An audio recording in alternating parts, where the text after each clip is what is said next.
Hello बच्चे, आज आप सभी को अपना यूट्यूब चैनल ज्ञान विज्ञान रिसर्च सेंटर में स्वागत है। बच्चे, आज हम आप सबके बीच 10वीं क्लास के मैथ से ज्यामिति पाठ से एक बहुत ही महत्वपूर्ण प्रश्न लेकर आए हैं। बच्चे, पहले मैं आपकी क्लास में थेल्स प्रमेय का सत्यापन बिल्कुल आसान तरीकों से बताया था और आज थेल्स प्रमेय का विलोम लेकर आया हूं। बच्चे, ये मैट्रिक बोर्ड परीक्षा के लिए काफ़ी महत्वपूर्ण है।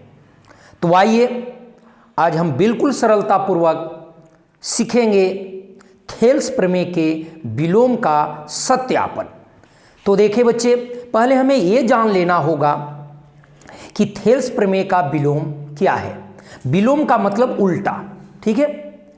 थेल्स ने जो कथन को व्यक्त किया था, जो हम थेल्स प्रमेय पढ़े, बस उसी कथन का उल्टा थेल्स प्रमेय का विलोम होता है। अर्थात किसी त्रिभुज में कोई रेखा यदि दो भुजाओं को समान अनुपात में विभाजित करता है तो वह रेखा तीसरी भुजा के समानांतर होगा। यह कथन थेल्स प्रमेय का विलोम कहलाता है। इसी बात को मैंने ऊपर में लिखा है बच्चे, थेल्स प्रमेय का विलोम, ठीक है। यदि कोई रेखा त्रिभुज के दो भुजाओं को समान अनुपात में क्या करता है, विभाजित करती है, तो वह रेखा त्रिभुज के अन्य भुजा अर्थात तीसरी भुजा के समानांतर होती है। जैसे हम देखते हैं, यह एक त्रिभुज है बच्चे,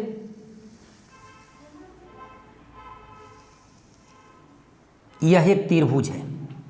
इसका नाम हमने लिखा ABC, ठीक है बच्चे। इस त्रिभुज में एक रेखा D है।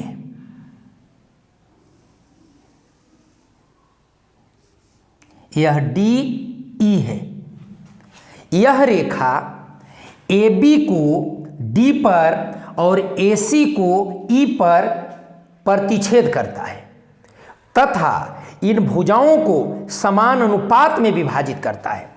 AD बटा BD बराबर AE बटा C।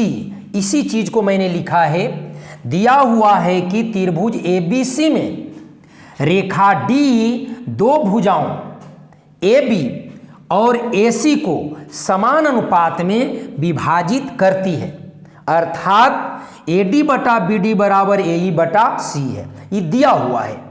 तो हमें सिद्ध करना है बच्चे कि D समानांतर BC, मतलब ये जो रेखा गई है ना, यह रेखा BC के जो है समानांतर है। हम इसे प्रमाणित करने के लिए एक रचना करते हैं। वो रचना क्या, हमने मान लिया कि ये जो D हमने खींचा है, ये जो D है वह BC के समानांतर नहीं है। और जब ये समानांतर नहीं है बच्चे, तो निश्चित है कि कोई ना कोई रेखा तो समानांतर होगी ना। हाँ, तो वह रेखा हमने DF लिया। हमने DF माना कि ये जो DF रेखा है इसके समानांतर है। ये नहीं है, तो जब ये नहीं है तो DF समानांतर खींच दिया BC का। इसी को हमने रचना में लिखा है। देखिए, माना कि D समानांतर BC नहीं है। जब नहीं है तो कोई अन्य रेखा को खींचना पड़ेगा, इसलिए DF समानांतर BC खींचा। अब हम प्रमाण में चलते हैं। थेल्स प्रमेय के मुताबिक यदि कोई त्रिभुज है और उसमें यदि कोई रेखा समानांतर है, तब उस रेखा भुजाओं को समान अनुपात में विभाजित करता है। यह थेल्स प्रमेय है। तो मैंने यहां देखा कि त्रिभुज ABC में बच्चे DF समानांतर BC है। ये कहां से, रचना से। तो जब एक त्रिभुज में समानांतर है तो थेल्स प्रमेय के अनुसार संगत भुजा का अनुपात जो है वह बराबर होगा, मतलब कि AD बटा BD बराबर F बटा CF होगा। परंतु पहले से दे रखा है कि AD बटा BD बराबर AE बटा C। यहां पर देखिए, तो ये दो समीकरण बन गए। ये दिया हुआ है और यह रचना के मुताबिक हुआ। अब ये दोनों समीकरण से हम लोग मिलाते हैं तो इसमें AD बटा BD दोनों में मिल रहा है। ठीक है बच्चे, इसलिए F बटा CF हो जाएगा इसका दायां पक्ष और इसमें हो जाएगा इसका दायां भाग, मतलब AE बटा C। अब हम देखते हैं कि AF और CF को यदि जोड़ दे बच्चे तो AC बन जाएगा, और उसी प्रकार AE और C को जोड़ दे तो यह AC बन जाएगा। इसलिए हम इसे दोनों को AC प्राप्त करने के लिए दोनों तरफ हमने 1 जोड़ दिया। तो हमने लिखा है दोनों ओर 1 जोड़ने पर, तो दोनों तरफ जब 1 जोड़ते हैं बच्चे तब यह CF ऊपर चला जाएगा और AEC जो है ये भी ऊपर चला जाएगा। तो देखिए बच्चे, AF और CF मिल करके AC हो जाएगा और इसमें AE और CE मिल करके यह भी AC हो जाएगा।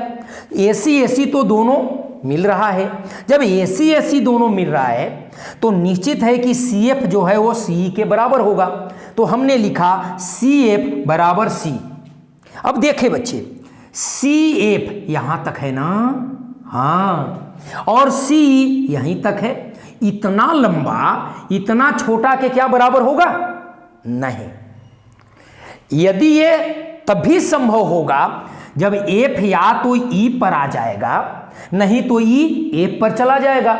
मतलब E और F यदि समपाती हो जाता है तो ऐसे कंडीशन में जितना CF होगा उतना ही C होगा। तो इसी बात को लिखा, यह संभव नहीं है, लेकिन यह तभी संभव है जब F E समपाती होगा। और ऐसे कंडीशन में मैंने रचना से DF समानांतर BC खींचा है। इसका मतलब DF जब BC के समानांतर है और F E पर है तो इसका मतलब कि D जो है वह BC के समानांतर होगा। आज यह प्रमाणित हो चुका कि यदि कोई रेखा त्रिभुज की 2 भुजाओं को समान अनुपात में विभाजित करती है तो वह रेखा जो है वो तीसरी भुजा के समानांतर होती है। यह है थेल्स प्रमेय का विलोम। और मैंने प्रमाणित किया कि यह D जो है वह तीसरी भुजा BC के क्या है? समानांतर है। तो आज हम बिल्कुल सरलतापूर्वक थेल्स प्रमेय के विलोम को सत्यापित किया। बच्चे, यह मैट्रिक बोर्ड परीक्षा के लिए काफी महत्वपूर्ण है। यदि आपको यह सत्यापन बिल्कुल अच्छा लगा, समझ में आई, तो आप इस चैनल को लाइक, सब्सक्राइब, शेयर जरूर करें। धन्यवाद।